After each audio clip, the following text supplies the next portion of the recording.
Dios lo bendiga a todos, hermanos, en el nombre del Señor Jesucristo.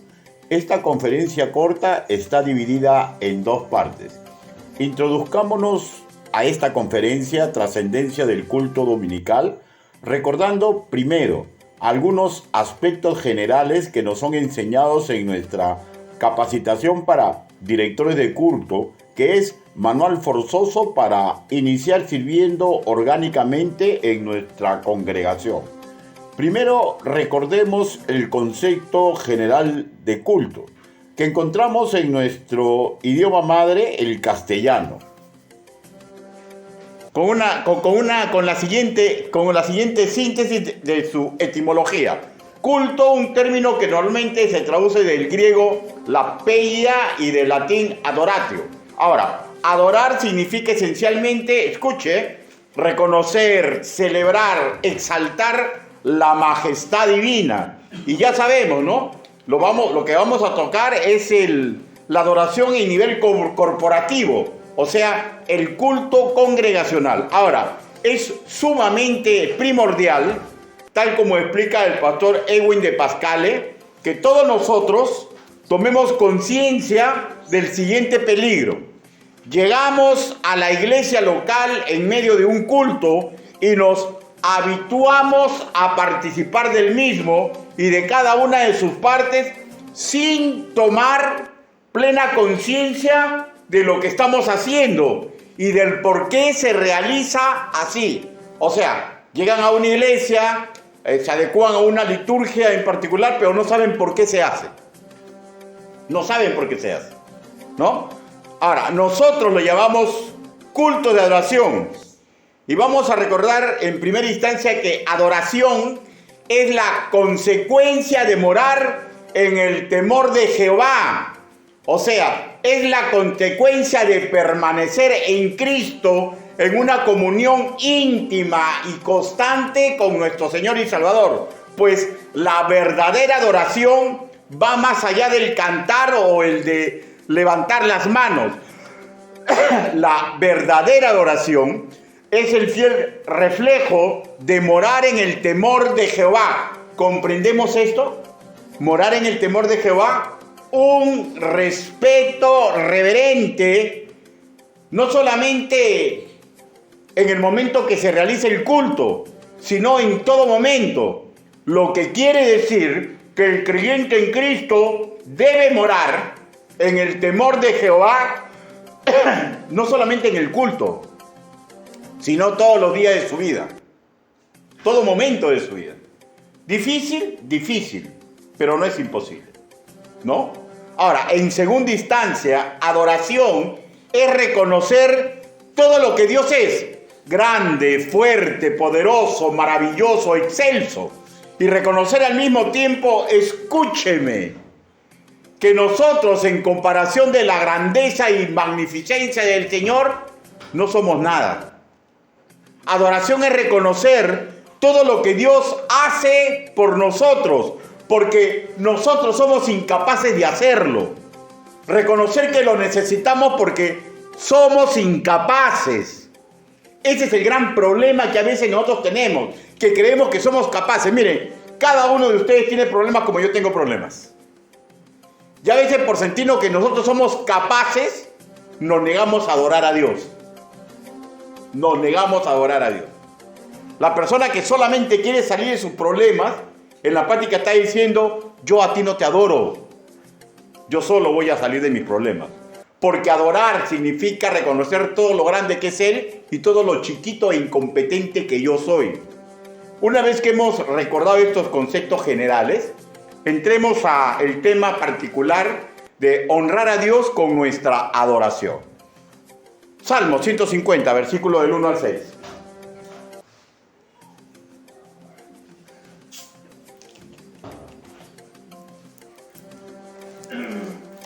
Puesto de pie.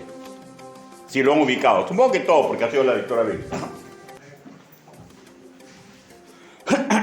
La palabra del Señor dice así: alabad a Dios en su santuario, alabarle la magnificencia de su firmamento, alabarle por sus proezas, alabarle conforme a la muchedumbre de su grandeza, alabarle a son de bocina, alabarle con salterio y arpa, alabarle con pandero y danza, alabarle con cuerdas y flautas, alabarle con címbalos resonantes, alabarle con címbalos de júbilo. Todo lo que respira, alabe a Yahvé. Aleluya. Permítame orar.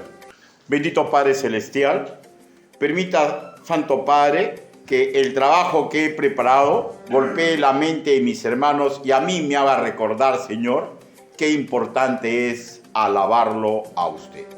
En el nombre bendito del Señor Jesucristo oramos así. Amén. Por favor, tome asiento. Mire, en este bloque escritural elegido, lo hemos leído 2 veces, ¿no?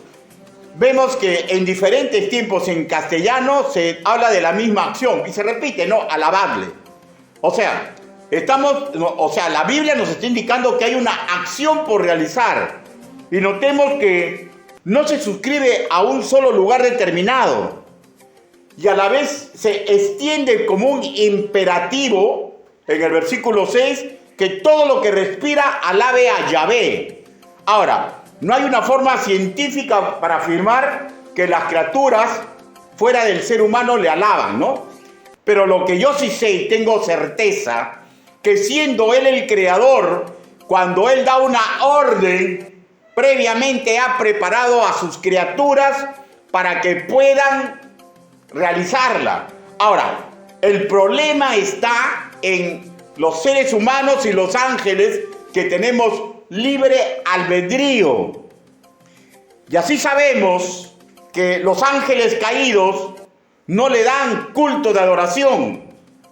Y así sabemos que muchos, la mayoría de la raza humana, tampoco. Es más, ni tienen idea cómo hacerlo. Óigame, si hay creyentes en Cristo Jesús que no tienen idea, ¿no? Porque ese es el peligro, ¿no? Van a un culto, se adecúan a una liturgia y ni saben por qué hacen las cosas. Ni saben por qué hacen las cosas. ¿No es cierto? Ahora, y tajantemente yo repito y repito, eso no debe suceder en esta congregación, ni ninguna que esté en la sana doctrina. Cuando leemos en castellano alabad o alabadle, nos remontamos al vocablo hebreo halal.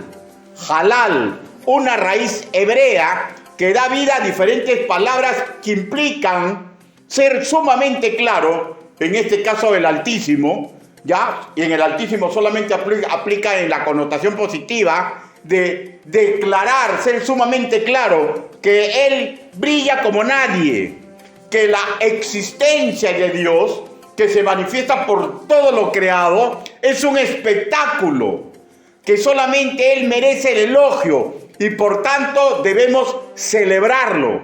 Agrego, no solamente los domingos, sino todos los días de la semana y cada domingo, en cada culto que asistimos, vamos a una fiesta donde Él y solo Él es el digno de toda la honra, de toda la alabanza, y que recordamos distinguidamente en el culto su honra que nunca va a cesar. Busque Apocalipsis capítulo 4, versículo 11. Apocalipsis, versículo 4, capítulo 4, versículo 11.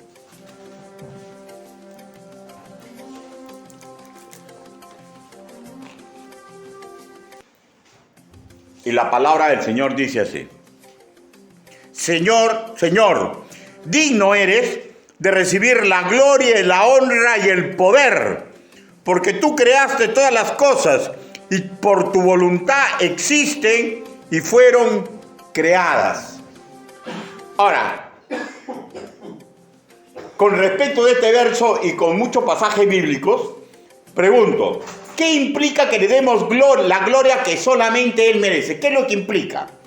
Cuando en castellano leemos, por ejemplo, en esta parte, gloria, nos remitimos al término original en el griego koiné y tenemos la palabra dosá, que en sí también aplica para el honor que se le da a un ser humano. Pero cuando lo vemos en el Nuevo Testamento, o sea, en el idioma general, el griego koiné, ¿no? Pero cuando lo vemos aplicado en el Nuevo Testamento, aplica a la divinidad. O sea, relacionado a la glorificación que merece el Señor Jesucristo. Ahora, si recurrimos al Antiguo Testamento por un análisis, ahí se habla de la gloria de Israel. Ahora, cuando se habla de la gloria de Israel, no se habla de los hechos de Israel, no se habla del ejército de la red de Israel, no se habla de ninguna virtud de Israel. ¿Por qué? Porque la gloria de Israel es Yahvé. O sea, cuando se hablaba de la gloria de Israel, o sea, estaban hablando de las maravillas que por intermedio de Yahvé había hecho el pueblo de Israel. Las maravillas que le ocurría a diario a Israel. La maravilla con los cuales los regía, los protegía, los ordenaba. Ahora, en línea general, la gloria de Dios se ve en todo. ¿Por qué? Porque Dios en toda su creación la rige y la defiende, más allá de la imaginación de los hombres. Todo está coordinado, los planetas, el sol, todo, que crezcan las hierbas, que los animales den carne, que los peces, todo está ordenado por Él. Y eso está en Hebreos capítulo 1, versículo 3. O sea, la gloria de Él es visible en todo lugar. Hablar de su gloria también es expresar la esencia de su naturaleza perfecta, pía, sin tacha, sin mancha. Este término doxa procede de la raíz idiomática doqueo, que implica que hay una forma de pensar, de considerar, de creer, de parecer, de imaginar. De ahí la importancia vital de saber quién es Él. Un no creyente, por más que intente adorarlo, ya está imposibilitado de darle la gloria que Él merece. ¿Saben por qué? Porque aunque sus sentimientos estén inclinados a hacerlo, a no ser nacido de nuevo, no lo conoce, ¿no? No lo conoce. Por eso es la importancia no solamente de conocerlo, de ser de Él, la importancia de estar sembrado en la sana doctrina. Porque el término antiguo, la raíz idiomática, nos dice que adorar, nos dice que este término doxa procede de doqueo, y doqueo hablo de imaginar, y una persona que no está sembrada en la sana doctrina comienza, perdónme lo que decir, imaginar pavadas, ¿ya? Por eso es que hay muchas iglesias donde le venden gato por liebre, y no se dan cuenta, porque simplemente no lo siembran en la sana doctrina. Entonces, con sus acciones, ellos le quieren dar gloria a Dios, pero no le pueden dar. Porque están hablando pavadas. Se están imaginando cosas que no existen. Y así no le pueden dar la gloria a Dios.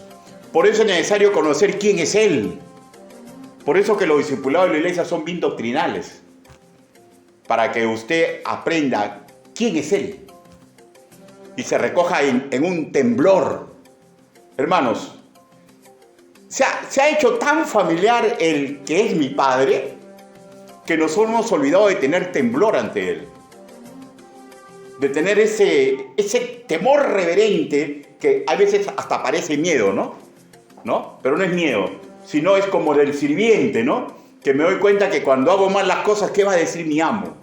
Algo así, un respeto más allá de lo normal. Nos hemos olvidado de eso. Y se nota en la ropa, se nota en las expresiones, se nota en muchos aspectos cuando le vamos a rendir un culto dominical a Él. Y en muchos aspectos, ¿no? Ahora, pero también se nos solicita que le demos honra. Y en el griego koiné es el vocablo timé, que implica pagar un precio por lo que Él vale, ¿ya? Ahora, pregunto, ¿cuál es el valor del Creador para nosotros? Pregunto, ¿cuán valioso creemos que Él es? pagamos precio, tributo, al momento de dirigirnos a Él?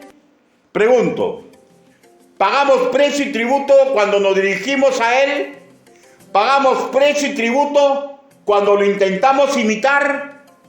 ¿Reconocemos que Él es el mejor?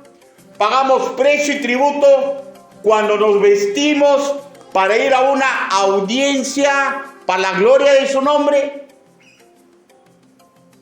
Ojo que Dios en sí mismo es la gloria, es la honra encarnada y Él es el poder. Nosotros no le damos poder, nosotros no hacemos que suba su poder, suba su gloria, suba su honra, porque es propia de Él. Nosotros venimos a adorar en el sentido de reconocer lo que es suyo, reconocer que nosotros le pertenecemos, reconocer que creemos aprender de Él, reconocer que queremos imitarlo. Por eso es que los diezmos, las alabanzas, el comportamiento pío, el tiempo que le damos, y ni siquiera si le diéramos nuestra vida, puede ser un tributo perfecto. Por lo que Él es en sí mismo un ser perfecto. Él no necesita nada externo para sustentarse ni para mejorar. Es más, Él mismo es incapaz de mejorar. ¿Y saben por qué? Porque Él es perfecto desde la eternidad. Ahora, esto se magnifica que somos imperfectos de darle lo que Él merece, porque tal como en la última prédica expresó el pastor Walter Rojas, sabemos que no hay ninguna iglesia perfecta en la tierra.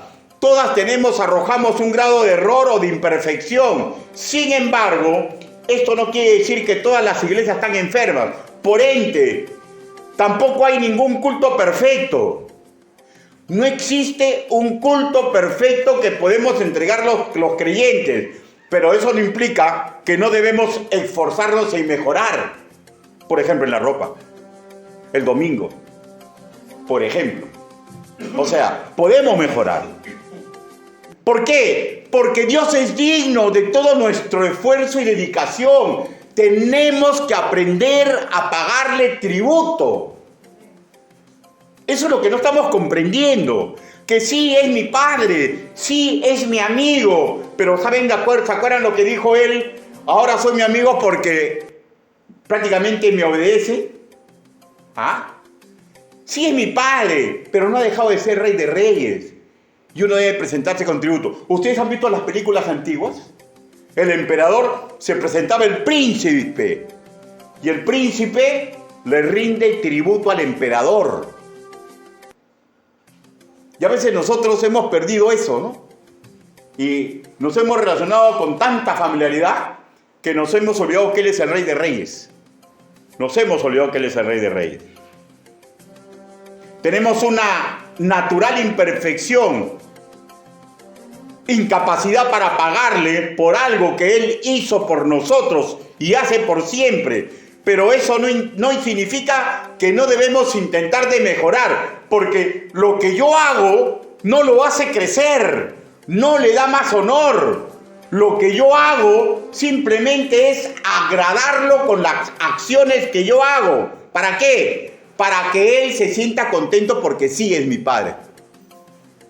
Sí es mi Padre. Y para eso es fundamental que vengamos a sus atrios, adorarlos en humildad y limpieza de corazón. Y por favor, escúcheme, porque esto es fundamental. Hermanos, ustedes tienen problemas, cada uno de ustedes, como yo. ¿Y saben cuál es la parte de orarle? Reconocer que nosotros solo no podemos solucionar eso. Tenemos que acudir a Dios. Tenemos que tener humildad. Por ello, debemos ser sumamente conscientes que el culto del principio a fin es para Él, pero maravillosamente Él permite que en ese culto nosotros estemos preparándonos para solucionar los problemas que aquejan nuestra vida. Aquejan nuestra vida. Por eso que el salmista dice, no a nosotros, Jehová, no a nosotros, sino a tu nombre da gloria, por tu misericordia, por tu verdad. Porque cuando nosotros venimos con corazón humilde y contrito a reconocer que Él es el Rey de Reyes, ¿ya? Es cuando tomamos decisiones de cambiar. Es cuando tomamos decisiones de cimentarnos. Es cuando tomamos decisiones de mejorar. Pero si vamos a venir con la familiaridad, mi chochera, mi pata, no, mi amigo, yo y el Señor. No, Él me comprende, sí, Él es muy comprensivo. Pero la psiquis del ser humano debe aquilatar que Él nunca ha dejado de ser el Rey de Reyes. Acudimos a venerar y adorar a nuestro Señor y Salvador en una especie de fiesta solemne. La actitud ideal es con gozo, ¿no? Se sustenta en Salmos 84, versículo 9, no busque. Debemos venir a orar con alegría. Salmo 100 del 1 al 2. Y con respeto reverente. Eclesiastés capítulo 5 versículo 1. Y todo eso es comprensible porque sabemos que nos ha redimido. Y hemos asimilado que no solamente nos ha redimido, sino que tengo gozo, tengo alegría, porque sé que hasta el aire que respiro es a mérito de su benevolencia conmigo e incluso con el más vil pecador. Pero dado nuestra imperfección, ese gozo, a mérito de las contradicciones en las cuales estoy viviendo, batallando, puede menguar. Esa alegría también. Pero lo que nunca debería descender ni un ápice es el respeto reverente cuando voy a un culto a adorar. Porque si yo voy con un respeto reverente y reconozco que Él es todo y yo no soy nada, me preparo para que me golpee el mensaje. Y al golpearme el mensaje me doy cuenta de mis falencias y me doy cuenta que yo solo no puedo triunfar. Y es cuando ahí recurro a las herramientas que Dios ha puesto para que yo banee ese problema. Y eso es fundamental en todos nosotros. Por eso es que hay muchos hermanos que no pueden superarse. Porque han priorizado el que Él es mi papaíto. Él es comprensivo. Él es misericordioso. Y se han olvidado de darle toda la gloria y reconocer que solos no podemos triunfar. Busque Eclesiastés, capítulo 5, versículo 1.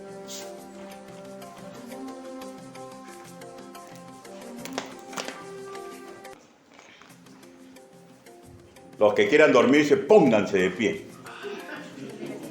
Y si no quieren ponerse de pie, sigan sentados, no hay problema, porque saben que no somos religiosos. Es un método nomás para evitar que usted esté desatento, ¿no? Pero no es una obligación.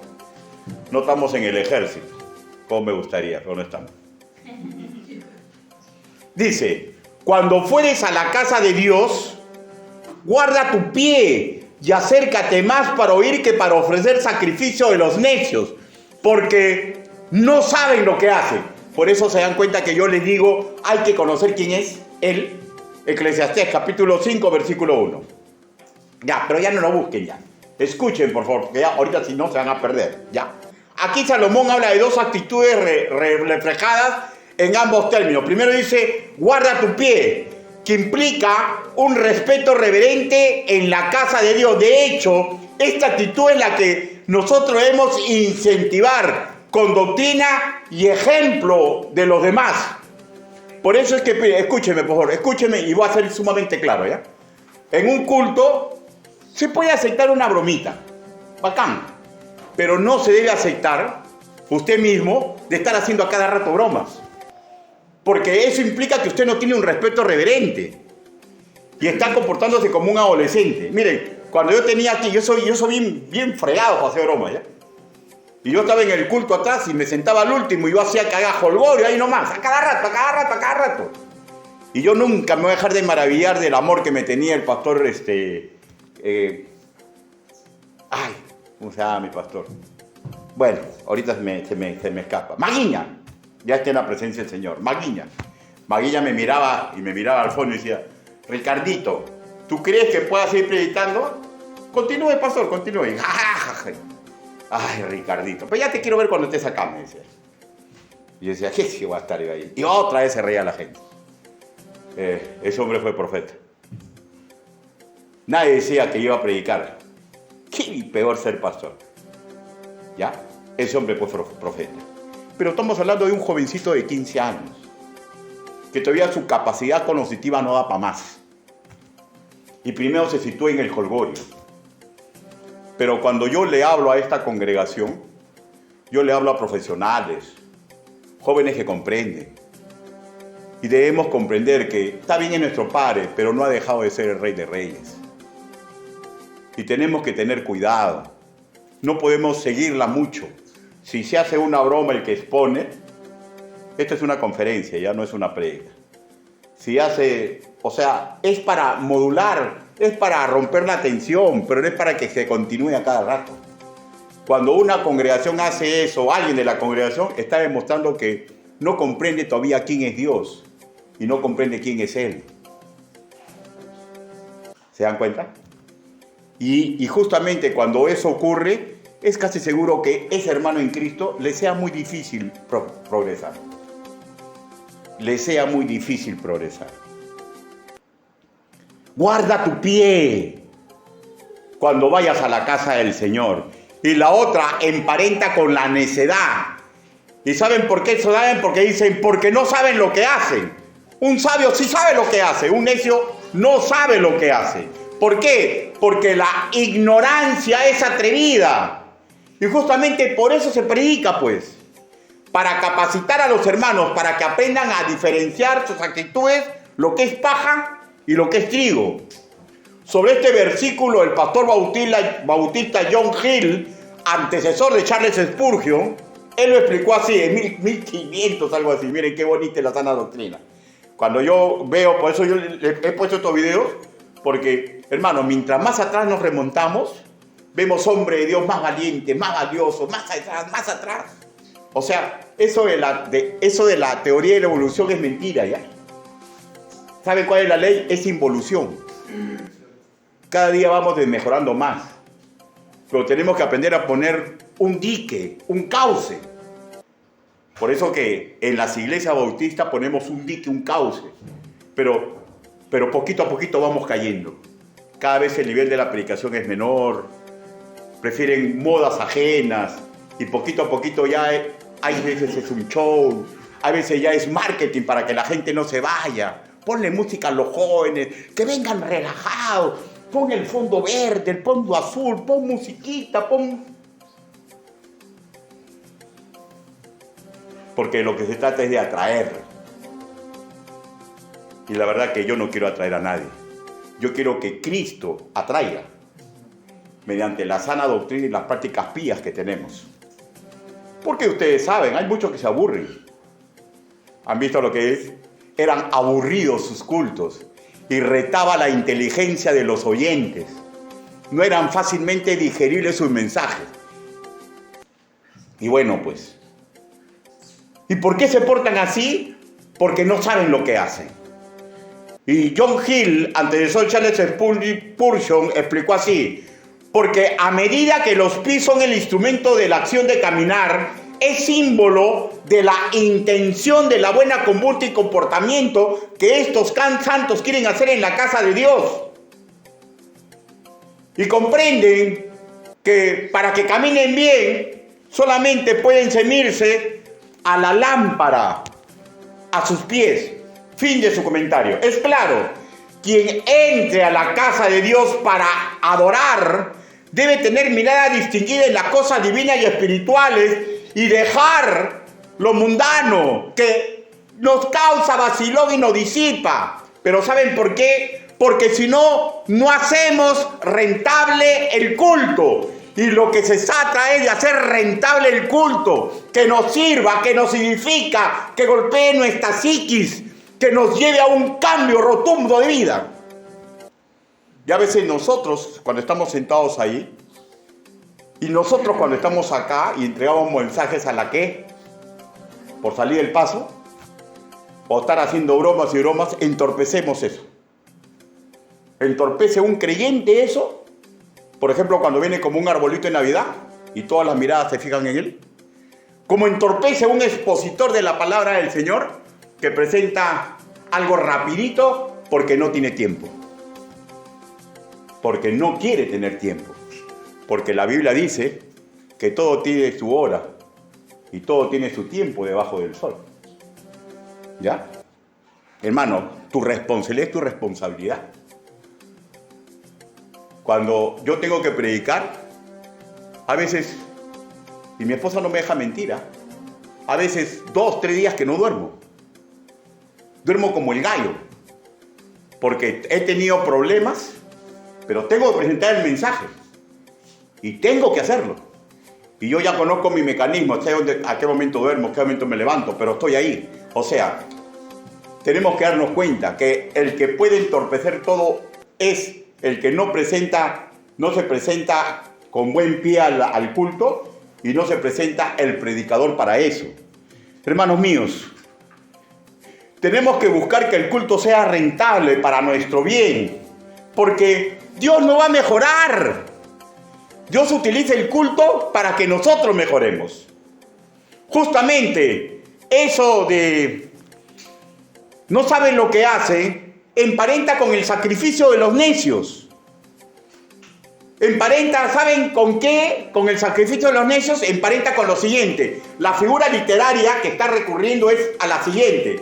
Aquellos israelitas que presentaban para perdón de pecados un carnero, pero lo presentaban bonito, bacán, al momento que decía el sacerdote, pero renegando o burlándose de la gente. ¿Por qué? Porque se acercaban así, pero por dentro no querían cambiar. Entonces, Dios dice, sacrificio de los necios. ¿Por qué viene usted al culto? ¿Para cumplir?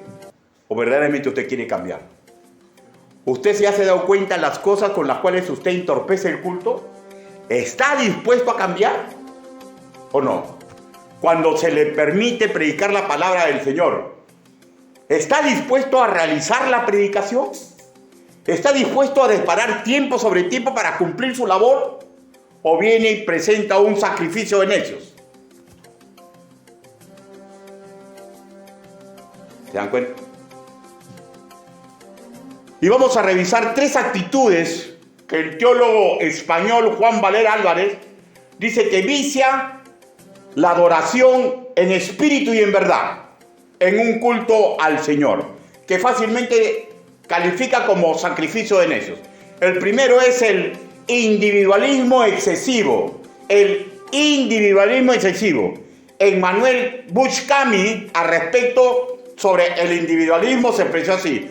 Hay el fantasma del individualismo más encarnado y atroz que puede imaginarse, recorre Europa y amenaza con extenderse en el mundo. Una forma de autoidolatría. Nada existe antes que mi yo. Y nada queda más allá de mi yo. Y pobre aquel que se atreve a interferir en los caprichos de mi sagrado yo. Él sigue hablando. Yo estoy expresando lo que él dice, ¿no? No me voy a apropiar de lo que dicen otros varones de Dios. La patología del espíritu amenaza también a la iglesia de Jesucristo. Hombres y mujeres que se dicen identificados con la fe cristiana, pero no lo están con la comunidad de creyentes. Sí, es claro, ¿no? Porque yo puedo decir, yo estoy identificado, pero cuando me toca predicar, presento algo así nomás. Yo digo, estoy identificado, pero me doy cuenta que yo hago que todo el mundo pierda la noción. Por mi forma de vestir o por mi forma de comportarme demasiado alegre y se perdió la concentración. No están identificados con su congregación. O sea, están identificados con su exaltación. Porque de una u otra forma se hacen notorios en el culto. Ya, yo no estoy identificado con la congregación si yo simplemente vengo acá y me paro al frente, pero no he preparado el mensaje a conciencia. Estoy enalteciéndome yo. Es un sacrificio de necios. Asisten a los templos, pero en calidad de fiel, no en calidad de fieles, sino como clientes. Es la vieja ley de la oferta y la demanda aplicada al ámbito religioso. O sea, yo voy porque sé que Dios tiene algo para mí, pero no quiero sacrificarme. no quiero cambiar. No quiero cambiar. ¿Ya? Así la relación del individuo con la comunidad eclesial se caracteriza por una falta de compromiso. ¿Y cómo te das cuenta tú que tienes falta de compromiso? Porque empiezas algo en el Señor que te conviene, porque te conviene, pero como es un sacrificio, lo dejas de lado. Porque no quieres involucrarte en la membresía de la congregación. Porque no quieres trabajar para el Señor, porque te quita tiempo. Porque no quieres venir al culto porque estoy enfermo. Y no, sí, estás enfermo, pero estás enfermo en el espíritu. Yo conozco varones de Dios y mujeres que arrastrándose van a la iglesia. Y el pastor les tiene que decir, hermanita, vaya a su casa. Cuide el templo del Señor. Pero hay otros que ya no tienen compromiso. Están esperando magia en su vida. En sí, es un sentimiento mercantil. Él piensa lo que va a recibir, pero no quiere esforzarse. O sea, es un buen comerciante. ¿Ya? El que no quiere comprometerse es un buen comerciante. Sabe que le conviene estar ahí, pero no quiere ningún tipo de compromiso. El que así haga, en cualquier modalidad, está manifestando su natural individualidad, egoísta y convenida. Y si bien es cierto, Dios empieza tratando con individuos egoístas y convenidos, porque así somos todos, ¿o no? Todos cuando venimos a Cristo, venimos porque queremos algo de Él, porque nos conviene, pero no estamos dispuestos a ceder en muchas cosas, ¿no es cierto? Pero Dios así nos acepta, pero nos educa en la sana doctrina para que esto cese. Y mediante su poder, porque pone sus virtudes y la educación que Él nos da, es orientado a que esto cese, porque lo que Él quiere es un pueblo bien dispuesto. Lucas capítulo 1, versículo 7. ¿Para qué? Para que sea celoso de buenas obras. Tito capítulo 2, versículo 14. Y en esto que intenta imitar a Cristo. Por ello que las escrituras en innumerables bloques incentiva el sentido comunitario. Si bien es cierto, la fe es una cuestión personal entre Dios y el creyente, pero también hay una expresión comunitaria. Cuando mediante mi fe yo me entrego a la congregación, cuando mediante mi fe yo sé que estoy caminando en pecado y ya comprendí que el pecado de uno es el pecado de todos y pido ayuda en mi congregación. Porque la fe y la vida de un cristiano no es un islote. Lo que le suceda para bien o para mal influencia a toda su comunidad. El individualismo tiene que cesar. El Señor nos llama piedras vivas. Busque Primera de Pedro, capítulo 2, versículo 5.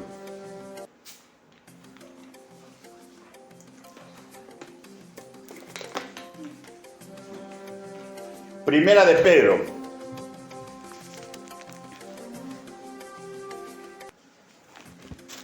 Capítulo 2, versículo 5.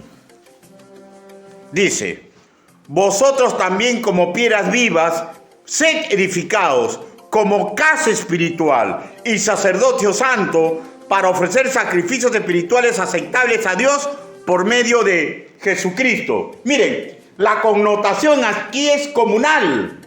Nos llama piedra viva, o sea, nos reconoce nuestra individualidad, porque dice que hay piedras, o sea, cada creyente, ¿ya? Pero dice que tenemos que estar conectados a la fuente de vida, la piedra viva que es Jesucristo, porque con Él obtenemos vitalidad.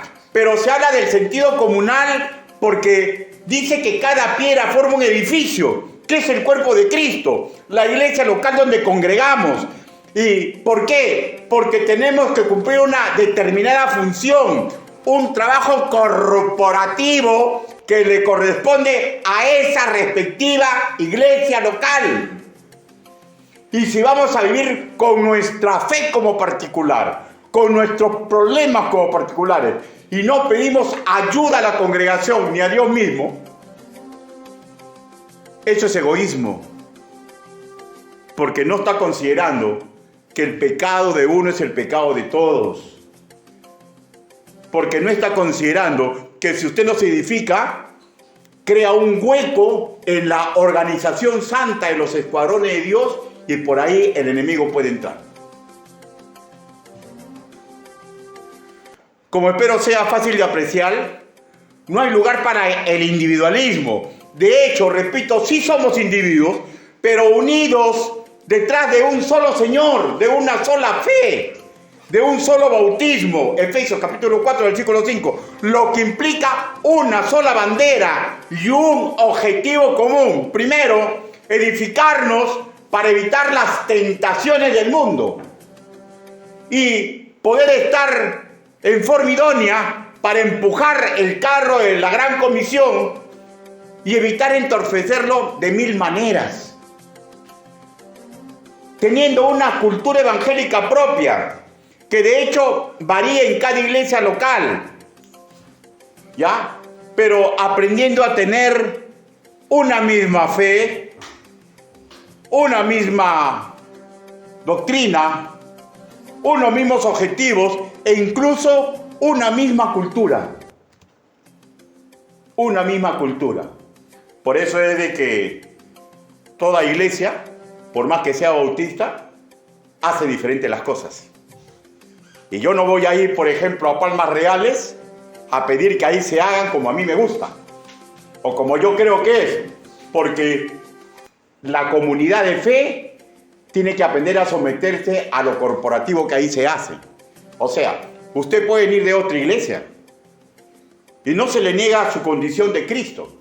No se le niega que usted pueda ser de repente el hijo de Dios. Pero si usted decide congregar acá, usted tiene que allanar su individualismo para acoplarse a lo que se hace aquí. Porque si no, va a ser una piedra de tropiezo. Y eso habla de un individualismo. Por eso es de que cada iglesia hace las cosas diferentes. Y eso vamos a hablar más adelante. Pero acá tenemos que llevar, por ejemplo, una misma idea al culto congregacional. No buscando, escúcheme, no buscando ser mejores que otras comunidades eclesiales, ni resaltar al interior de la nuestra, compitiendo con nuestros iguales, porque aunque no hemos dejado de ser individuos, trabajamos en equipo. ¿Ustedes recuerdan cuando recién llegué acá? Los más antiguos, preséntenme planes de trabajo. Y algunos me presentaban, ¿y quién lo ha hecho? Yo nomás. Está bonito, pero no te lo acepto. ¿Pero por qué? Porque trabajamos en equipo. ¿Acaso las cosas que yo, como ejecutivo de la iglesia, los anuncio, se me ocurren a mí? La trabajamos en equipo. Y todo es en equipo. El culto es un equipo. El individualismo tiene que quedar atrás. Yo no estoy en un equipo para resaltar más que los demás. Estoy en un equipo para acoplarme a una cultura propia de aquí para adorar a Dios. Dirigiendo el culto, hay un equipo de trabajo previamente comisionado. Y la congregación, que se supone que en la eclesiología que manejamos, todos deben participar en el culto, en su debida oportunidad, acepta ser dirigido por ese grupo que en ese momento está trabajando. ¿Ya? O sea, todos tenemos que estar en el mismo espíritu y pido sentir una orden que a Dios le agrada. Por eso es que Él busca adoradores en espíritu y en verdad. Por eso se nos educa. Por eso que le dijo a la samaritana, llegará el momento que ni aquí ni allá, en diferentes sitios. Y en cada sitio tiene su forma peculiar de adorar. Y nosotros no competemos con ninguna iglesia. Por eso es que yo les digo, hermanos míos, cuando un siervo o un maestro de otro sitio viene a criticar lo que está haciendo acá, es simplemente una persona que es neófita. Porque cuando yo critico algo de una iglesia, tengo que hablar con el pastor. ¿Me comprende? Miren, ustedes están en la sana doctrina y van a escuchar ideas de otros hombres que en sí tienen miedo de lo que está ocurriendo acá. Porque cuando uno comienza a despertar a una vida comunal, cuando deja de haber líderes, ¿ya? Es cuando una iglesia comienza a agradar correctamente a Dios. La liturgia que ponemos en el culto emparenta con la cultura y el alcance doctrinal del pastor principal. Y yo no vine a imponerme acá. Aquí no me eligió un hombre. Cuando yo vine a esta iglesia, ¿ya? El misionero, el pastor que tenían, que ahora es misionero, Leonel, me dijo: pastor, en la iglesia, según los estatutos, del 50-1, y ya uno es pastor. ¿Ah, sí? Sí, me dijo. Y los otros han renunciado. O sea, ya usted es nuestro pastor. ¿Sí? Le dije. Sí, me dijo. Ah, ya le dije. Pero hay un problema. ¿Qué me dijo Leonel? Que yo no voy a aceptar ser pastor de una iglesia a menos que haga el 85 para arriba. Porque yo no voy a ir a una iglesia dividida. Sí puedo ir a una iglesia donde hay problemas, pero no a una iglesia dividida. Entonces me quedo mirando. Ya. Y yo sé que Dios me ha traído acá. Porque cuando me dijo: pastor, el 95%. Bacán. Vamos a trabajar ahí. Vamos a trabajar ahí. Hermanos, una iglesia sigue la cultura de su pastor. Una iglesia sigue la doctrina de su pastor. Pero no se impone, porque no es a fuerza, no es con espada ni con ejército, sino es con el Espíritu del Señor. Yo, ustedes saben, tengo formación castrense. Desde el que tenía 17 años hasta hace 10, 12 años. Y para mí la hora es la hora. Ya han pasado 5 o 6 años para decirles recién ahora, a partir de hoy día, la hora es la hora. Porque no es con fuerza ni con ejército, sino con el Espíritu de Dios. Y el Espíritu de Dios implica que se enseña en unción con el Señor. Se intenta dar el ejemplo. Hermano, y ustedes saben que yo no estoy que me pongo por encima. Pero yo creo que vivo más lejos que todos ustedes. Y es casi difícil que yo llegue después de alguien cuando hay alguna actividad en la iglesia. ¿Por qué lo hago?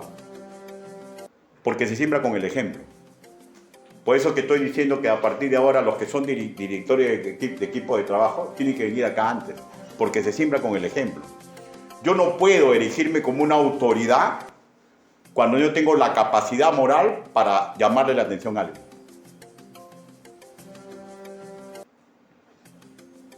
La liturgia de acá es muy particular de nosotros. Y se le delega funciones al director de culto. De tal forma que incluso en esta iglesia, el oficial principal que es mi persona, cuando participo en un culto, me someto a la autoridad delegada del director de culto. Por eso que se dan cuenta que yo digo, hombre o mujer que sea director o director de culto, hermano, ¿puedo empezar? ¿No? ¿Has escuchado? ¿Puedo empezar? Rara vez me han dicho al director de culto decirle, ¿por qué no empezamos la hora? Dice, pastor, tú sabes, tú eres director de culto. Porque cuando uno da una autoridad, no se la puede quitar, pues. Y la persona que recibe la autoridad tiene que ejercer su autoridad, pues. Yo tengo autoridad acá que Dios me la ha dado. No me la va a quitar. Pero ya va a depender cómo yo la ejerza. Comprendemos, ¿no? Dice, ¿no? Decían los apóstoles, ¿no? Está endureciendo la palabra. ¿Quién podrá aguantarla? Y ellos mismos podían. ¿Y saben por qué? Porque el Señor de frente no le dio comida sólida. Empezó con poquito de poquito. Y ya han pasado 5 años. Lo mismo podría decir que la autoridad que delego, ¿ya?, al director de música cristiana. ¿Ya? O sea, la iglesia lo ha elegido y lo ha ordenado, pero está bajo el cargo del ministro de Adoración e Intercesión, el Departamento de Música Cristiana. Y el Departamento de Adoración e Intercesión lo tiene el pastor principal, pero yo he delegado en él. Y él tiene que, como autoridad, escúchenme todos, ¿ah? Él como autoridad educativa, con autoridad delegada, él tiene que conducir y ser obispo, ¿ya?, de la dirección de la música cristiana. Tiene que velar no solamente por la sana doctrina y los cánticos que se entona, sino, escúcheme, por la cultura musical que ha sido incorporada a la liturgia a mérito del discernimiento de el primer educador de la iglesia que soy yo. Entonces, tenemos que aprender a trabajar en equipo. La liturgia se comprende como una cultura comunal que puede ser cambiada porque no es doctrina, es liturgia, es una forma como los hombres hacen las cosas, pero que se adecúa en base doctrinal. Una liturgia, una forma de llevar el culto y su cauce y su expresión es para llevar a la comunidad particular de los santos que tiene como propia esa liturgia a un encuentro pleno con Dios durante el culto. De ahí que hay muchas liturgias y no tenemos autoridad de interferir en la forma en que adoran en otra congregación. Por eso que hace poco le dije, van a ir a una reunión de una iglesia, por favor no critiquen lo que ahí ven. Ni se pongan malas. Si tienen otra eclesiología, si no comprenden lo que de repente ustedes comprenden con respecto del ritmo, con respecto de otras cosas, ustedes tengan gozo que están en un sitio que sí les han enseñado y comprenden. Pero no tenemos derecho a criticar ni erigirnos como maestros en una liturgia que no nos corresponde. ¿Está claro? Así que cuando un hombre de Dios les comienza a criticar a ustedes por lo que hacen en esta iglesia, ese hombre no tiene derecho. Es un neófito. Porque si yo quiero criticar algo de una iglesia, ya, se lo digo al mismo pastor. En serio o en cochineo. Como nos cochineamos entre nosotros. Por ejemplo, el pastor de Puente Piedra, él se me dice, oh, Ricardo, a tu gente tú lo haces marchar. O sea, me está cochineando, me está criticando, pero me lo dice a mí. ¿Ya? Y cuando lo dice a los demás, lo dicen, son de broma. Pero si él viene y alguien le dice a usted, pues, tu iglesia, ¿cómo hacen eso? ¿No? Está mal, está mal. ¿Qué? ¿Está mal? Sí, está mal, vamos a comer después. ¿Ya? O sea, no tienen derecho a meterse en una liturgia. ¿Por qué? Porque no tienen mi cultura, ni yo tengo su cultura. Y cada uno tiene que tener una cultura, una liturgia diferente, y una iglesia tiene que aprender a adecuarse a esa cultura. ¿Ya? ¿Es claro lo que estoy hablando, no, hermanos míos? Ahora, cada uno ve lo que hace, ¿ya? Porque de acuerdo a la cultura que uno pone, va a impulsar a su iglesia a alabar, a darle la gloria y la honra de una forma, y los frutos va a verlos en el tiempo. En el tiempo va a ver el fruto. Y aquí también aplica la forma de vertir. Pues al ser parte de una comunidad, hay que aceptar la cultura que le es propia a esa comunidad. Primera de Pedro, capítulo 3, versículo 3. Primera de Pedro 3:3. La base doctrinal dice, vuestro atavío no sea el externo de peinados ostentosos, de adornos de oro o de vestidos lujosos, sino el interno. Pero dejémonos en el 3:3. Cuando leemos atavío, hermano, escúcheme, no es simplemente vestido, ¿ya? No es simplemente vestido. Es vestido en un sentido de una decoración, ¿ya? O sea, una decoración. El contexto está hablando de algo que llama demasiado la atención, por indecente, o por demasiado lujoso, o por inadecuado y extravagante. ¿Ya? Una ropa que se vuelve el foco de la atención por lo inadecuado, que no está tomando nota de la ocasión. O sea, voy a poner ejemplos prácticos, ¿eh? ¿Para qué venimos el domingo al culto? Para poner nuestra atención en Dios y en todas las formas divinas, porque nos conviene. ¿Está bien o no? Esa es la parte segunda. Pero si yo vengo como arbolito de Navidad, ¿no desvío la atención de los hermanos? ¿Ya? Si una hermana que ya tiene tiempo en la fe, viene un predicador, viene con minifalda, o una falda que ella sabe que cuando cruce las piernas se le va a subir un poquito y se pone adelante, ¿se da cuenta de lo que está haciendo? En su ropa está presentando el culto de los necios. No se está dando cuenta. Si yo vengo con camisa manga cero, si yo vengo con un pantalón, ahora la moda que ha salido con huequitos, no es nada malo, pero no está respetando la ocasión, porque como es algo llamativo, o sea, ¿me comprenden, no? O sea, está hablando de una ropa inadecuada, extravagante, por diversos motivos, que es un foco de atención inadecuado para la ocasión, porque es un culto.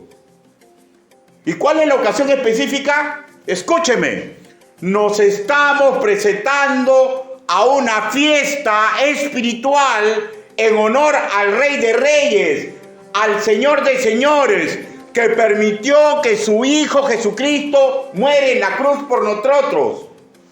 ¿No le podemos presentar un tributo con nuestra forma de vestir? Ahora, yo no estoy en contra de que venga con su polito, por si acaso, ¿eh? No estoy diciendo que la mujer no puede ir con pantalón, ¿eh? No estoy diciendo nada de eso, ¿ya? Pero hay que respetar la ocasión, pues, ¿no? ¿No? Por ejemplo, yo soy hincha del Perú. ¿Usted no es hincha del Perú? ¿Sí? Sí, ¿no es cierto? ¿Y dónde debo usar la camiseta del Perú? ¿En un culto? No, ¿no es cierto? Presentemos tributo hasta con nuestra forma de vestir. Y claro, el simple sentido común nos habla, pues, ¿no? O pregunto, ¿usted iría con buzo a un matrimonio? ¿O con polo sin mangas? ¿O esos pantaloncitos que tienen huequitos? ¿O con la camiseta del club de sus amores? ¿Iría? Téngala por seguro que no iría. ¿Saben por qué? Porque tiene el sentido común. ¿Saben qué es el sentido común? Es la lámpara de Jehová. Es la lámpara de Jehová. ¿No indicaría eso una falta de respeto al nuevo matrimonio de la familia y esa comunidad ahí reunida? Ahora, si todos están así, si yo voy a una comunidad, por ejemplo, hippie, que se están casando y todos están así, ¿yo voy a ir con terno? Voy a ser el foco de atención, pues. Entonces, si yo quiero ir a esa fiesta, me tengo que adecuar, pues. ¿Está bien o no? Estoy hablando con lógica, ¿no? ¿No es cierto? Pregunto, ¿dónde está la lógica de venir a un culto del Señor como cuando me voy a la playa? ¿Dónde está la lógica de venir al culto del Señor con la ropa con que me voy a comprar pan a las 5 de la madrugada? Bien abrigado y todo. ¿Dónde está la lógica? El pastor Walter Rojas en una prédica se empezó así: muchos van a la casa de Dios como si fuera la casa del vecino. Muchos han perdido reverencia. Es más, muchos no consideran a quién van a escuchar. Por eso que vienen los chistes, por esto. O sea, que alguien se quede dormido en la congregación, yo estoy normal, ¿eh? ¿Y saben por qué? Porque a veces los que se duermen no es porque no han planificado, ¿ya? Muchas veces porque tienen problemas físicos, ¿ya? Yo conocí un pastor que lo quisieron sacar de su iglesia porque se dormía. Dice, pastor, y se levantaba el hombre a cada rato para salir. Y era que tenía una enfermedad. O sea, yo no estoy en contra de eso. Pero tenemos que aprender a ser reverentes. reverentes. Tenemos que dejar de lado el individualismo que tenemos para acoplarnos a la doctrina, a las usanzas de la congregación donde congregamos. Segundo problema, una concepción hedonista de la fe. El teólogo cubano Justo González nos habla de este concepto y nos indica que implica el propósito de ir a un culto para sentirnos bien. Que hay iglesias que compiten para ver cuál de ellas da mayor gozo a los hermanos. Un sentir en el cual se pierde el mysterius tremendum. ¿Qué significa esto? Se pierde el peso de ir a adorar al Rey de Reyes. Se pierde el peso de ir a adorar a alguien que es glorioso y inaccesible. Y se va en forma chabacal para lograr yo algo. El teólogo alemán Rudolf Otto explica que el hacer sentir bien a los creyentes, por hacer sentir bien a los creyentes, se va perdiendo el sentimiento de absoluta dependencia, de nuestra pequeñez e insignificancia. Mire, yo hasta ahorita recuerdo en una congregación que me invitaron a predicar y el pastor me sacó después y me dijo, pastor, yo no tengo nada en contra de su prédica, me dijo. Pero el problema es que usted predica así en forma vertical y aquí estamos acostumbrados a las predicaciones horizontales. Le dije, ¿cómo es eso? No, que no hay que hablar mucho de tal cosa. Ah, ya le dije. Ya, varón. Está bien. Que cada quien como cree conveniente. Pero quieren que se sientan bien, pues. No quieren que haya mensajes que golpeen la psiquis. No quieren. ¿Por qué? Porque se van, pues. Y esos son hedonistas. Promulgan que sentir placer al acercarse de Dios es su meta. Y eso en sí se llama sensualismo. Ya no quieren el sentimiento tembloroso de estar ante el Rey de Reyes, sino quieren mover el esqueleto. El hedonista gusta sentirse sumamente cómodo, lograr placer. Quiere borrar el temblor de presentarse ante el Rey de Reyes. Por favor, yo no deseo ser mal comprendido, ¿ya? No digo que es malo sentirse bien ante la presencia del Señor, que sea pecado. No digo que esperar ser feliz por la intimidad que logramos con Dios sea pecado. Pero está mal perder la reverencia, el peso, el temblor, la preocupación del sirviente que algo puede estar equivocándose. La conceptualización que estoy hablando es la carismática, que desean sentir a Dios en todas las manifestaciones del culto. Eso es sensualismo. Oran y quieren sentir a Dios. Predican y quieren sentir a Dios. Cantan y quieren sentir a Dios. Eso es sensualismo. Ojo, el culto no es para que nosotros nos sintamos bien. El culto es para adorarle reverentemente y que Él sea agradado, no ningún humano. ¿Qué creen que es eso? ¿Qué creen que es eso? Cumpleaños fulano de tal.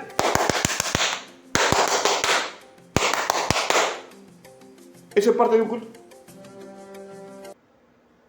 Ese es del teatro. Pero para que los hermanos se sientan bien.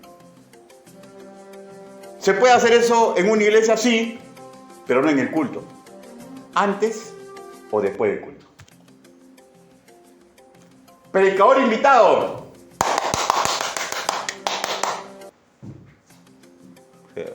Y los predicadores que saben, dicen que la gloria sea para el Señor. Ya no le queda más, pero no va a llamarle la atención a la congregación, pero que la gloria sea para el Señor, dice. O sea, y no comprenden, ¿ah? El primer oficial ahí, los maestros, no comprenden lo que él está diciendo, que la gloria sea al Señor. Le está diciendo, con mucha decencia, hermanos, es inapropiado que me aplaudan.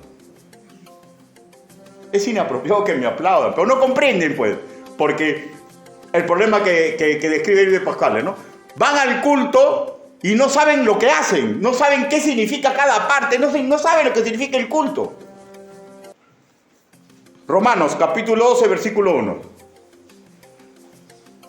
Romanos capítulo 12, versículo 1.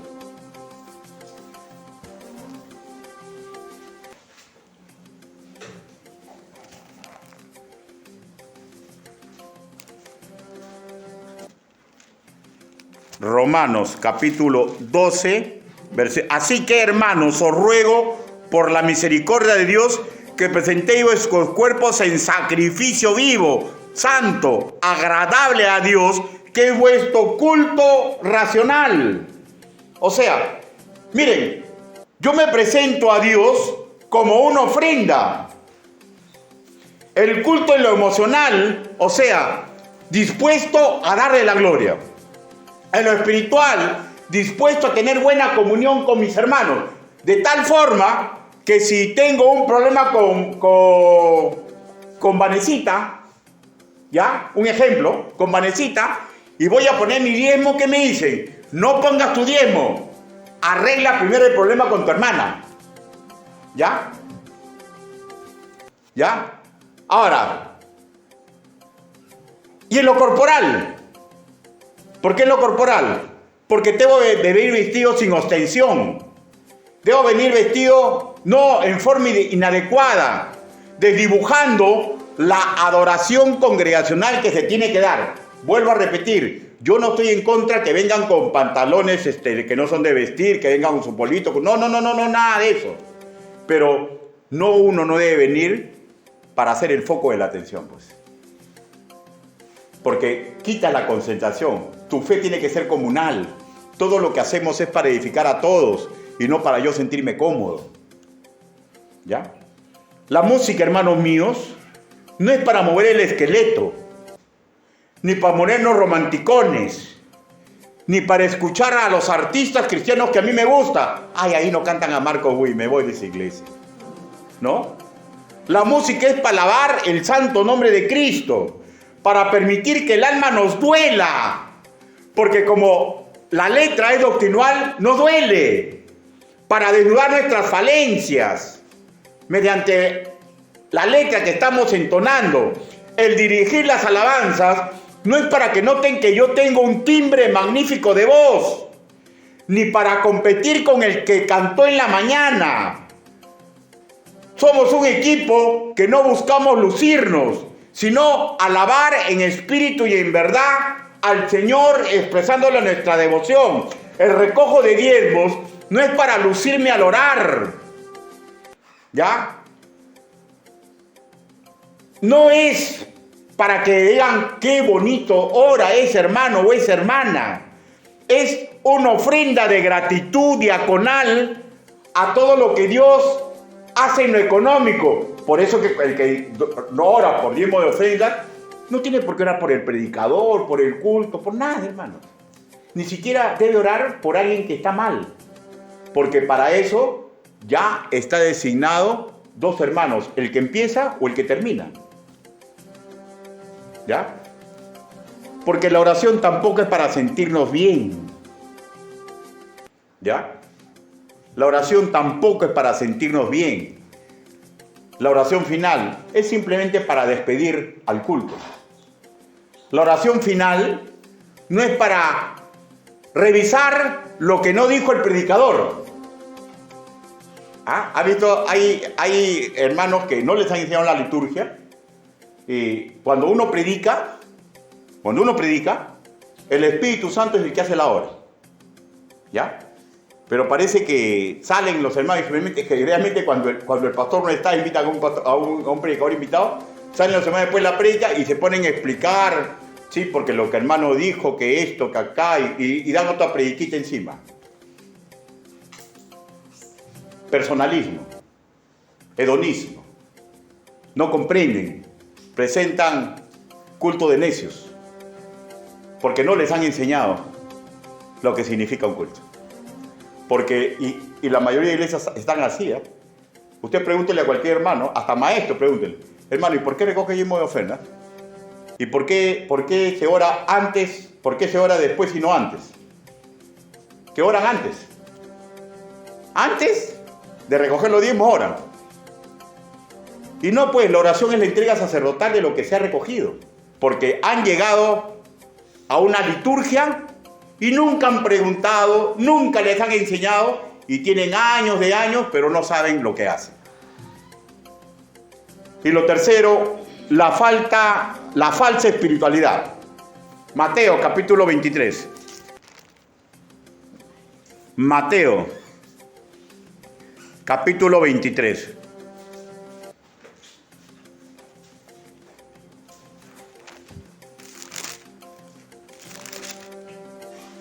Versículo del 5 al 7. Dice: antes haced todas las obras para ser vistos por los hombres, pues ensanchan sus filacterias y extienden los flecos de sus mantos y aman los primeros asientos en las cenas y en las primeras sillas de las sinagogas, donde antes hacía el culto, y cuando Israel estaba alejado de Jerusalén, y las salutaciones en las plazas y que los hombres lo llamen rabí, rabí. Este peligro de reclamar aplicaba al culto los primeros lugares, de estar en competencia con los demás, de querer parecernos más puros, más fervorosos, más fieles que los demás. O sea, como los fariseos de la época de Jesús. Y esto en un culto tiene dos vertientes, pero no les han enseñado. Y a usted sí le han enseñado. ¿Ya? Ya hablé de la de afuera, ¿no es cierto? La falsa espiritualidad, ¿no? Para afuera, ¿no? Que significa tachar lo que otros hacen en su liturgia porque simplemente en mi iglesia no hacen así. Es una falsa espiritualidad. Cada quien dará cuenta de lo que hace en su propia iglesia y no tengo por qué criticar a otro. Cuando sí estoy en calidad de maestro, sí le tengo que enseñar, ¿no? Pero va a ser difícil que yo le hable lo que hacen en tal sitio, en tal sitio. Cada uno puede darse cuenta. ¿Ya? Pero es una falsa espiritualidad. Hoy, fíjate cómo hacen en esa iglesia, que esto. No, hermanos. Son nuestros consiervos y ellos darán cuenta. Su liturgia es diferente. Acá la liturgia, por ejemplo, se termina el culto después de la predicación. Porque se nos ha enseñado que lo mejor es que se vayan pensando en la prédica. En otras iglesias, después vienen los anuncios. Cada uno hace como cree conveniente, de acuerdo a su cultura y su alcance doctrinal. ¿No es cierto? Pero vamos a hablar hacia adentro. Cuando alguien está en un equipo de trabajo y está como ojo de águila, dispuesto a ver y resaltar los errores en los demás. Por ejemplo, que se traduce en dureza. Madres que están con sus niños pequeños, que sabemos que dificultan que se desarrolle el culto, ¿no es cierto? Y están con mirada, pero usted no sabe dedicar a sus hijos. Falsa espiritualidad. O fijarse en forma desmedida en la voz de quien alaba, diciendo, ¿no? Por ejemplo, sale el pastor Ricardo y mete 4 gallos y 5 gallinazos y 4 gallinas en su alabanza, ¿no? Y está sentado ahí, ¡ay, qué mal! Yo lo haría mejor. Falsa espiritualidad. No lo dicen, pero lo piensan. Yo debo alabar, yo lo haría mejor. ¿Ya? Alimentar el ego. ¿Ya? O hablarle a un predicador después que ha hablado porque considera que eso no fue lo correcto. Eso es falsa espiritualidad. ¿Por qué? Porque, escúchenme, aprendan, porque la falsa espiritualidad busca confrontación, alimenta su ego y crea raíces de amargura porque zarandea indebidamente a los demás. En el fondo es un individualismo competitivo que aflora en nosotros. Y cuando el pastor se da cuenta de eso, no tiene que desechar, ni ningún dirigente de una sana doctrina tiene que desechar, sino tiene que enseñarle al hermano que comete eso. O fijarse con un espíritu criticón. ¿Cómo está vestido el otro? Y lo que pasa es que ese otro aún asimila lo que usted asimiló. Que uno tiene que vestirse para la ocasión y que estamos ante el Rey de Reyes. Pero es una falsa espiritualidad de mirar, ay, ¿cómo vino? Ay, ese hermano, toda la vida, y comienzan la broma. Hermano, estamos en un culto. Si un hermano viene así, ore por él, pues, ¿no? Y si es su amigo de verdad y tiene confianza, llévenlo un rato y diga, hermanito, ¿has escuchado la prédica del pastor, las conferencias? No. ¿Por qué no la escuchas? Para que te des cuenta de algunas cositas, ¿no? Pero no al momento, sino después, pues, ¿no? La falsa espiritualidad. Isaías, capítulo 65, versículo 5. Es una conferencia. Una conferencia a veces dura hasta 2 horas. Isaías, capítulo 65. Pero no, ya estamos por terminar. Isaías, capítulo 65. Ojo que estoy hablando de todos los temas, ¿ah? Si a usted le está cayendo, apapache nomás, ¿ah? Isaías, capítulo 65, versículo 5. Dice, que dicen, estate en tu lugar, no te acerques a mí, porque yo soy más santo que tú. Estos son humo en mi furor, fuego que arde todo el día. O sea, en esta primera parte es creyentes israelitas que se sentían muy distinguidos, a tal punto que apartaban a los otros porque decían que eran inferiores, o sea, rajaban esto, ¿no? Ya, y ya por último ya los marginaban, ¿no? Ya llegaron al colmo de decirlo en su cara, ñata. ¿Ya? Y en la segunda parte, Dios está diciendo, oye, esta actitud tuya a mí me es ofensiva y lo que vas a lograr, que mi furor se desate contra ti. ¿Y sabes por qué? Porque a esa persona que tú criticas es tu hermano en Cristo, por el que el Señor Jesucristo murió en la cruz. ¿Ya? Y si no es creyente, lo que queremos es que se salve. Y no le vamos a dar normas de etiqueta ni de vestimenta, pues. Ojalá que esto esté siendo bien claro. ¿Ya? Nunca olvidemos, hermanos míos, ¿ya? Ahí está ahí. ¡Ay! Le dice, ¿no? Ten cuidado, le dice. Ahí está diciendo, ten cuidado, porque estás ocasionando mi furor, ¿ah? Porque hay de aquel que se mete con mis hijitos. Yo por eso cuando veo a una persona en forma de ecuar no le digo nada, sonrío, espero que el Señor me ponga la oportunidad de predicar. Si es, no le lanzo la predica, sino que viene ahí el contexto y sale, ¿no? Y llega un momento en que de repente cuando lo vea ya preparado, lo jale y le diga, esto es blanco, negro, azul, verde, amarillo. Y le diga todo. Pero después que sé que en un tiempo provincial he escuchado las prédicas, pues, ¿no? Nunca olvidemos, hermanos míos, en un culto estamos ante el Señor, ante el Magnífico, ante el Padre Celestial. Y no es correcto zarandear a lo demás entre cuchicheo o en burla, ¿ya? Porque nadie nos faculta eso. ¿O alguien faculta eso? Hay que simplemente allanarse y esperar que la palabra del Señor cautive el corazón de esa persona. Y si no, que un obrero calificado le diga bonito. Pero no podemos burlarnos durante un culto. Entre cochineo, entre amigos, sí, pues no puede ser, ¿no? Ya es otra cosa, ¿no? Es otra cosa. Pero no rajar, o sea, ¿saben cuándo se da cuenta uno que está malo? ¿Saben cuándo se da cuenta que uno está malo? Cuando podemos hablar, pero cuando llega nos quedamos callados. Eso significa que tenemos un espíritu criticón. ¿Ya?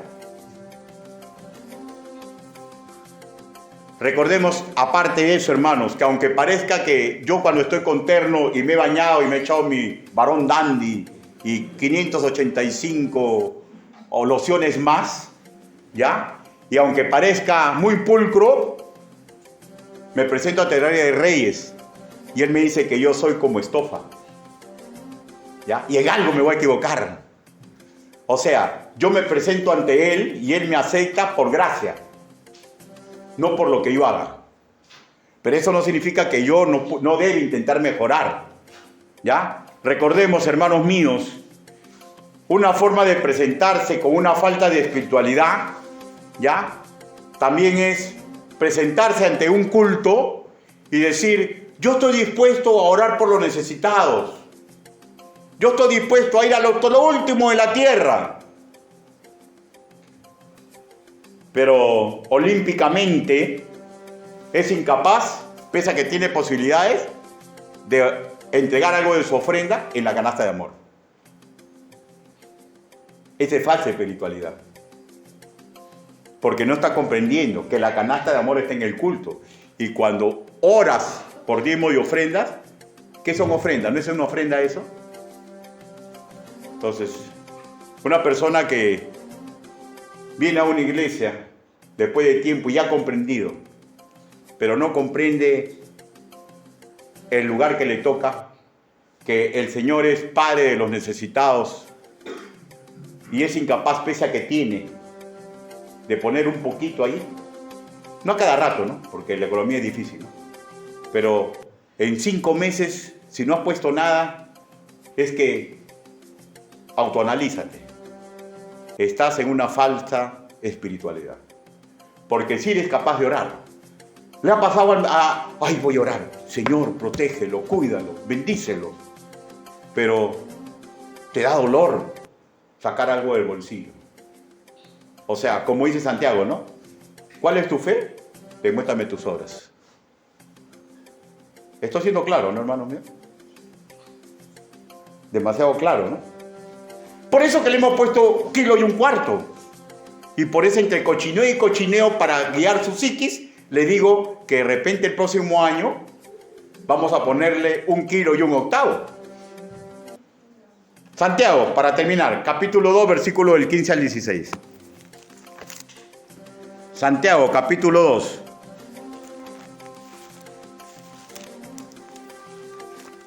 Versículo del 15 al 16. Dice, del 14 dice, hermanos míos, ¿de qué aprovechará si alguno dice que tiene fe y no tiene obras? ¿Podrá la fe salvarle? O sea, no está hablando de la salvación del alma, ¿ya? Estamos hablando de la edificación de ese creyente. ¿Podrá salvarle del sistema de cosas que lo está cautivando? ¿Ya? Y si un hermano y una hermana están desnudos y tienen necesidad de mantenimiento de cada día, y alguno de vosotros le dice, id en paz, calentaos y saciaos, pero no le dais las cosas que son necesarias para el cuerpo, ¿de qué aprovecha? Falsa espiritualidad. Falsa espiritualidad. Terminaré diciendo, hermanos míos, que venimos a un culto a darle la gloria y la honra a Dios. Y cada parte del culto tiene su razón de ser. Y es magnífico, hermanos míos, darle la gloria y la honra. Pero tenemos que aprender qué significa cada parte del culto y cada cosa que hacemos o malogramos sin querer, porque nos estamos presentando como necios, porque no sabemos lo que hacemos. Inclinen su rostro, vamos ahora. Bendito Padre Celestial, gracias le damos, mi Dios bendito y todopoderoso, por su misericordia y por su amor, Señor. Gracias, papito lindo, por todo lo que usted permite que aprendamos. Ayúdenos, Padre, porque sabemos que no existe iglesia perfecta, Señor. Pero también sabemos, Señor, que podemos mejorar. Ayúdenos, papito lindo, para que podamos ser siervos en espíritu y en verdad. En el nombre bendito del Señor